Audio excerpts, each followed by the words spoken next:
Praise the Lord. The disciples gathered together with Jesus Christ. They sat down.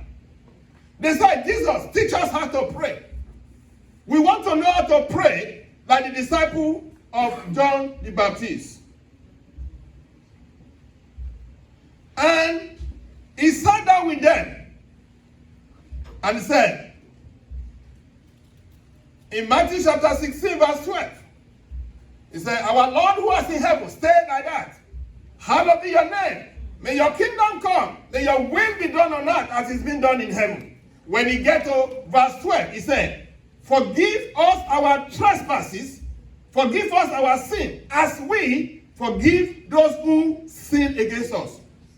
So, definitely, the first step is that you must have forgiven those who have sinned against you before you can get forgiveness from God.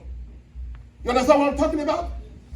You must have forgiven somebody before you can achieve, before you can receive forgiveness from God. Forgive us our trespasses as we have forgiven somebody. Amen. Praise the Lord. There is power in forgiveness. There is power in forgiveness. Men and women created by God derive a special and a divine power from heaven when they forgive others or those who hurt them. We live in the world when we coexist with the negative people, we coexist with evil, we coexist with devil. There is no way you can walk in the world that somebody will not hurt you, that you will not hurt somebody. Praise the Lord. Because we are not created to be perfect. You are not perfect. I am not perfect. But the key word is that we have to let go of the past. We have to let go of the past. You are holding people into captivity when you don't let go. What do I mean by that? You are not holding them physically, but in your heart, you are holding them. You are holding them. Bible says we live in the world that we coexist with devil and tormentor, deceiver, and a manipulator. Devil exists as a spirit. He lives in the heart of a disobedient child. Ephesians 2:2. But Paul the apostle, Peter the apostle, called devil a roaring lion, seeking whom to devour. The book of 1 Peter chapter 5 verse 8. So when sin comes into the life of human being, you need repentance and you need forgiveness. Amen? You need repentance and you need forgiveness. Let us examine a scenario in the book of 2 Samuel chapter 11. We will start from verse 1.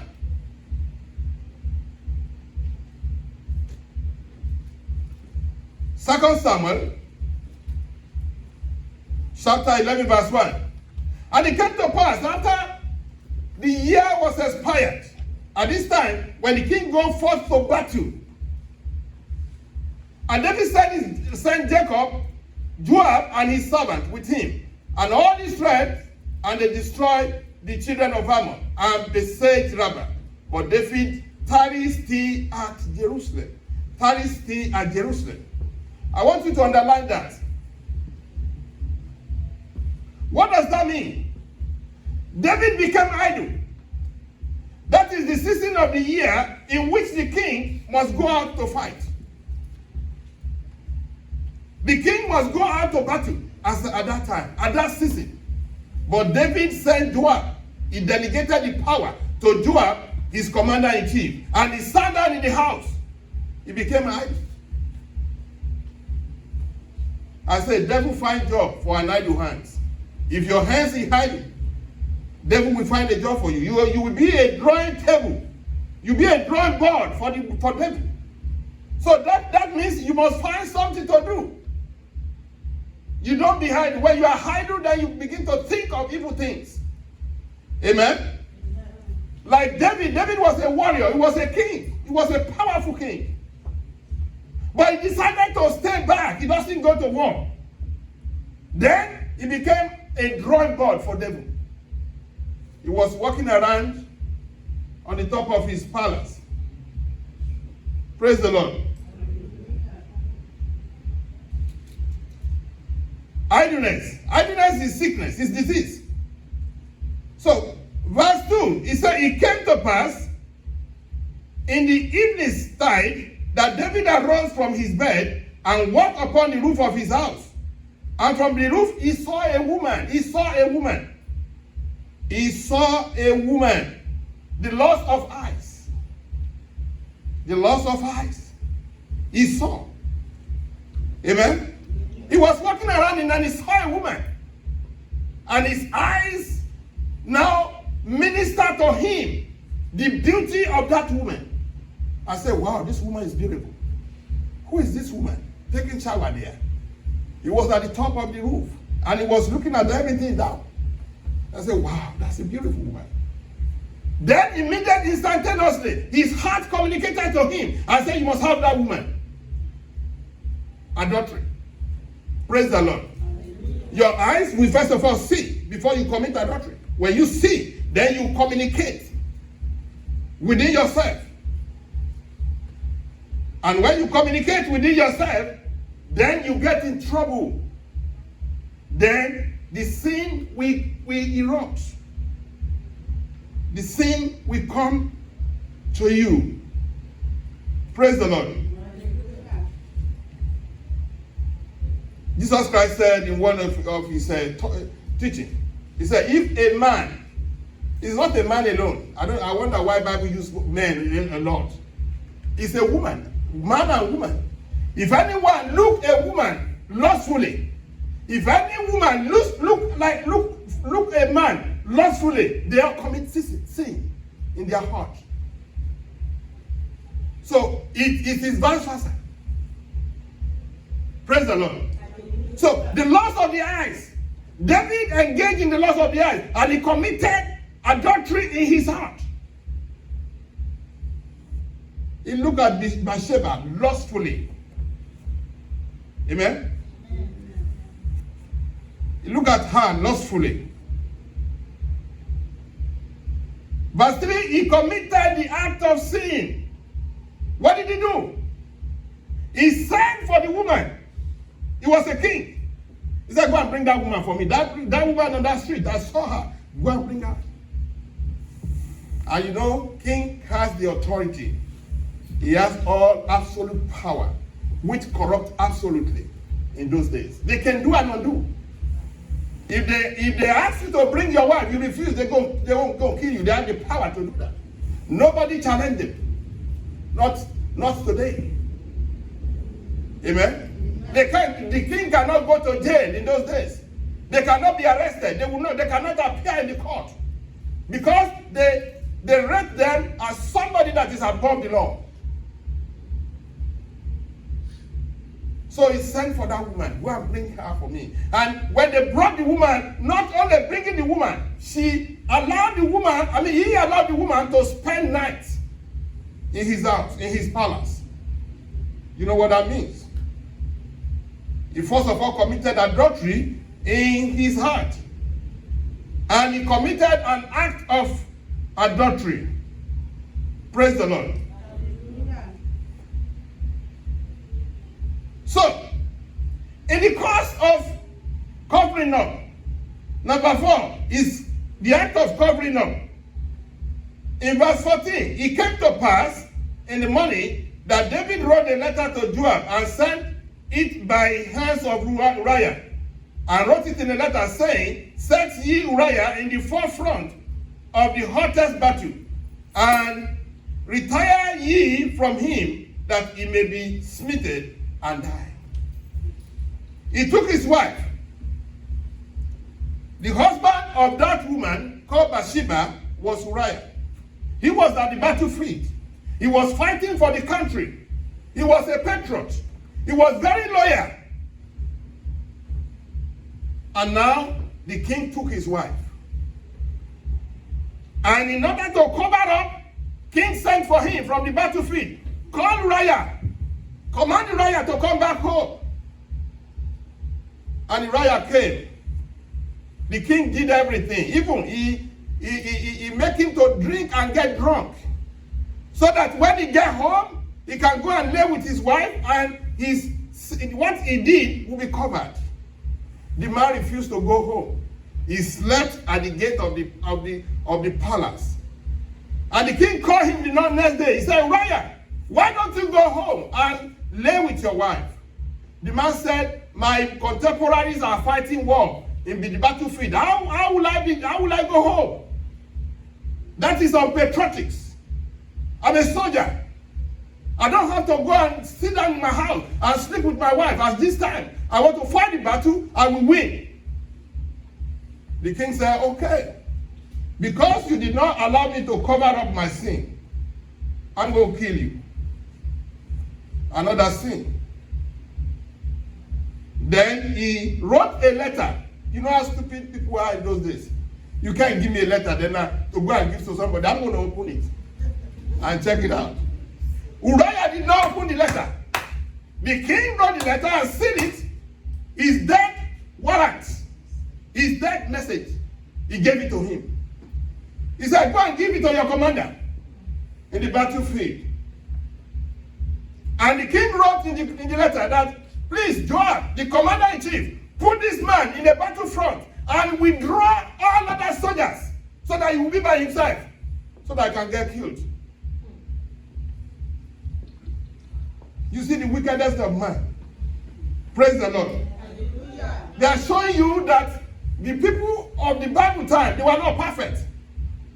They have blemish. They have shortcoming. David was seen in the Bible as a man after God's own heart. As a perfect man, a righteous man before the Lord. But Bible let us understand there is no perfection in man. Your perfection is like a filthy rags before the Lord. But because of Jesus Christ, his perfection overrided our perfection, our righteousness. He put upon us the garment of righteousness. That is why we can be righteous today. Amen? Uriah was given a letter, a death warrant. Go and submit to your commander. And when he gets to the battlefront, they withdraw all of our soldiers. They say, Uriah, you are going to face 10,000 soldiers. What power does he have that is going to destroy 10,000 soldiers of the enemy? Instantaneously, Uriah was killed. And the message came to the king. He said, King, Uriah has been killed. Then he applauded himself. Good job. He said, good job. That's good job. Then he took over his wife, Bathsheba. Bathsheba, go and pack all your load. Your husband has died. You belong to me right now. Then God was looking at him. Everything we are doing, if a man doesn't see it, God knew about it. Amen? There is no secret before God. I must understand you know that. So if you are doing something under your pillow, God knows about it. If you are doing something under your room, God knew about it. Before you do it, before you initiate it, before you plan it, God knows. Amen? So if you are not caught today, you might be caught tomorrow. Everything David planned, every letter he wrote and he sealed, every thought of evil in his mind, God knew when systematically how he was planning it. Till the day that Uriah was killed. Praise the Lord. Hallelujah.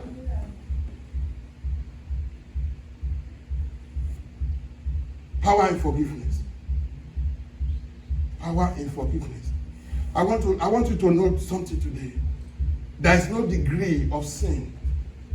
There is no degree where you fall from that God is not capable of forgiving you. Praise the Lord. David took another man's wife. He committed adultery and he killed the man. He's a murderer. But still, let's see what he did. I want you to learn a lesson from this. In chapter 12, verse 7. And Nathan was a prophet in those days.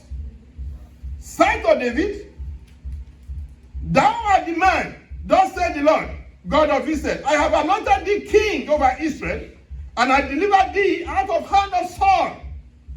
And I gave thee thy master house and thy master wife unto thy bosom, and gave thee the house of Israel and of Judah. God itemized everything he has done for David. He itemized everything he has done in the life of David as a king. Because David was the least expected person to be the king over Israel. Amen? God said, I saved you from Saul. Who is Saul? Saul was the predecessor. He was the king before him. But all this, David was so ingrate before the Lord. He did evil in the sight of God. He murdered a man and committed adultery. The prophet came. The prophet could not say, David, you killed somebody, you are a murderer. He will instantaneously give another. Go and kill him. Who are you to come and accuse me? Because he has the power and authority. Then the man started with stories. He said there was a man who has a sheep. And there was another man who has a flock of sheep, like about 1,000 head of a sheep. He said, this man who has a flock of sheep has a visitor. Instead of taking one out of the 1,000 sheep he had, he took one, the only one that the other man had, and killed it to entertain his visitor. Then David was like, in this my domain, in this my kingdom, that man should be killed. He said, okay, that's good. I like that judgment. The Lord said, you are. Uriah has only one wife. And you have multiple wives. Uncountable wife as a king. Now, you took only one wife that Uriah had, and you killed the husband. You know what he did? Read that chapter, go down a little bit.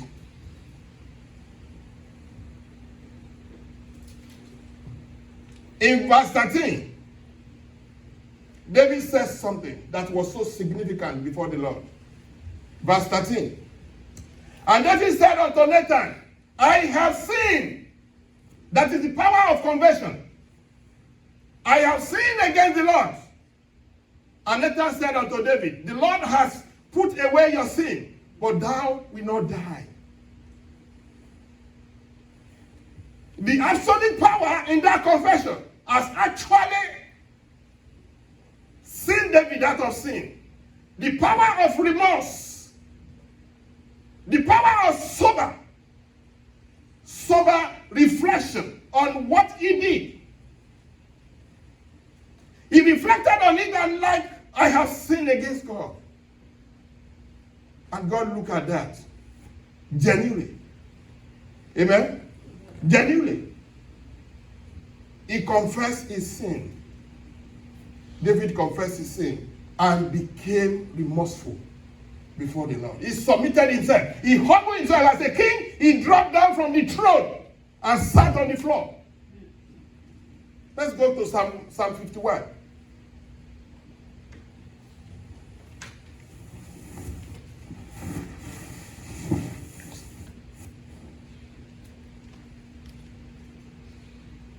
Psalm 51. This is what generates the psalm. He said, have mercy upon me, O God, according to your loving kindness, according to the multitude of your tender mercy. Blot out my iniquity and watch me clean from my sin. He went before the Lord and bowed down before the Lord and came down from the throne. Humble himself, humble his mind, humble his body, humble his soul, and said, Lord, forgive me. I have sinned against you. That is what Lord wants. He wants you to confess your sin, submit yourself, humble yourself before the Lord, and do not go back again. Power in forgiveness. Power in forgiveness. Bible says, whoever conceals his sin will never prosper. And the one who confesses and renounces them will find mercy. The book of Proverbs chapter 14, verse 15. The one who renounces them, who confesses them, they will find mercy. The Lord does not want the sinner to perish, but to come into repentance. Amen? Because of you, because of me, he came to the world and died on the cross. Bible says, cursed is the one that died on the cross. He was cursed for your sake. He was cursed for my sake. He died on the cross for my sake. So that we can enjoy eternity. So that we can enjoy eternity forever. Praise the Lord.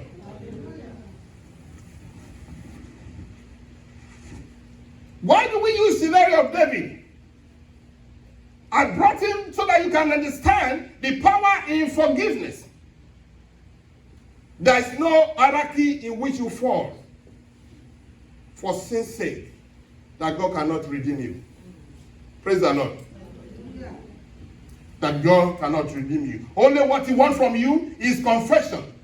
Confess and repent of that sin. And do not do it again.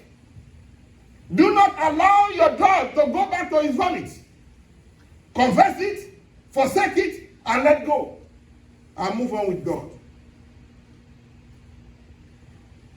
Am I making sense with you? Give the Lord a round of applause. Power in forgiveness. Number one, write down. Write it down. Number one, you will experience freedom. Experience freedom. One of the power in forgiveness is you will experience freedom. Bible says in the book of John, chapter 8, verse 36, it says, whosoever the Lord God set free is free indeed. Whosoever God set free is free indeed. So you have to set others free from your mind. Children of God, I don't know whom you are holding in your mind right now. I don't know whom you are holding on your heart. That you said you have to recompense them. You have to pay them back. I'm waiting for the day I'm going to pay you back because you hurt me. I'm going to hurt you too. I'm going to wait for the day I'm going to hurt you. God said you cannot get forgiveness from him except you forgive others. Praise the Lord. You will experience freedom. Amen. When you don't forgive people, it's just like you are holding the person down. And when you are holding him or her down, you cannot move. Both of you will get stuck in a place. Both of you will be static. Both of you will not free. Both of you will be in captivity. Praise the Lord. So, the question is, somebody asked me a question when I preached this in the years back. He said, do we expect someone who hurt us to apologize before we can forgive? Amen? Somebody hurt you. Do you expect that person to come to you because and say, I apologize, I'm so sorry, I have sinned, before you can forgive? The answer is no. The answer is no. If you want to move on in your life, you have to let go. Amen? If you want to move on with your own life, you want to go forward, you have to lose somebody. Let them go without their problem, so that you can be a free person. Because if you are expecting somebody to come to you, human beings, we are very, very arrogant. There is no day they will come to you and say, I apologize, I'm so sorry. They may not say that. But you are going to be holding malice around. You are going to be vindictive. You are going to be looking for a revenge. You are going to be looking for a day of paying back. You are going to recompense evil with evil. So, children of God, you let go. You let go. what you need to do as a Christian, do it. And let the devil be ashamed. Praise the Lord. Hallelujah. Jesus died for you when you are yet a sinner. When we are still sinning, he has died for us. That is why you don't wait. Praise the Lord. Hallelujah. Number 2, victory of torment. The sin and forgiveness involve torment. You'll be living a torment life. The tormentor will be tormenting you. What is that? Because the guiltiness of holding somebody in captivity will be tormenting you around. So the power is in forgiveness. You will be free from torment. Galatians chapter 3. Verse 13. You will be free from torment. Have you ever experienced this? If somebody hurt you, and you said that incidentally or by error of omission and commission, you get across them. You think what first of all comes within you? You'll be angry. Amen? You'll be angry. And that is torment. Your mind, your spirit will be in torment. It will be tormenting you. The spirit will be tormenting you. Because you did not let go. When you came in contact with them, you're going to hate them. Like you want to kill them. I know you hurt me. I'm going to wait for a day I'm going to hurt you back. That is why we get into trouble. Because somebody hurt you, he's tormenting you because it's in your heart. You are going about heavy loaded with unforgiveness spirit. And when the person comes in contact with you, you want to look for a way. Because you are still vindictive. You are looking for a way of paying back. Amen? Okay. Christ has redeemed us from the curse of sin. Being made a curse for us, for it is written, curse is everyone that hangeth on the cross. So, the spirit of guiltiness. I'm guilty because I'm a sinner. No, he has redeemed you from there. He has taken away your guiltiness. So you don't have to be guilty again. God has freed you completely. Whoever the Son of Man of God has freed, you are free. Don't go around going around with your mind that I have sinned. No, God has freed you. Number 3, confession and repentance. Romans chapter 5 verse 8. Confession and repentance. God wants you to, that's the first stage. You confess the sin like David did, and you repent. You confess your sin and you repent of it. But God commanded his love towards us in that while we were yet sinners, Christ died for us. Number 4, you are redeemed from the curse of sin. There is no condemnation for those who are in Christ Jesus. Romans chapter 8 verse 1. There is no condemnation. You are not condemned again. You have no condemnation. You are not condemned again. You have not condemned. If anybody is preaching guiltiness to you that you are a sinner, tell the person you have been free. Amen? You have been free. Number 5.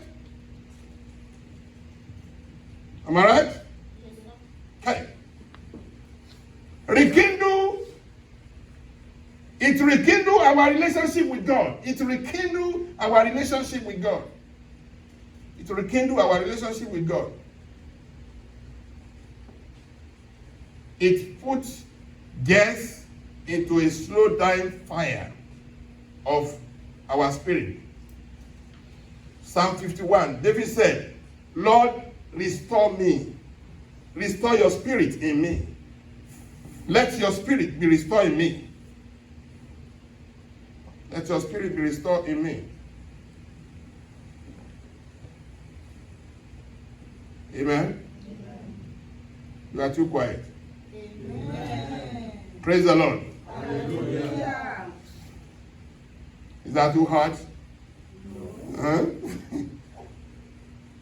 So, when you have the power of forgiveness, when you forgive and you get forgiveness, it brings you back to your original self. It brings you closer to Christ. It brings you closer to God. Your relationship with God will be fortified. Amen? When you confess and you repent your sin, make sure you are in a church where you can grow spiritually. Don't say, I have confessed my sin, and you sit down home. And you have nothing to do with the scripture again. You have nothing to do with God. You will see your dog will go back to your vomit. I'm telling you, we are human beings. You go back to what you become. The Satan will begin to minister to you while you live your enjoyment, because it's a player. Sin is a player. Player. So if we introduce the player to you, then we have no choice. You will choose the player. When you choose the player, then you go back to where you belong to. And that is not what I'm preaching today. What I'm preaching to you, you confess, repent of your sin, and do not go back again. Make a choice, make a decision today, and do not go back today. Do not go back again. Amen. There's a song that we used to sing in those days. I have decided to follow Jesus. I have decided to follow Jesus. I have decided to follow Jesus. No turning back. No turning back. Amen. In conclusion, you have been forgiven through the life and death and resurrection of Jesus Christ.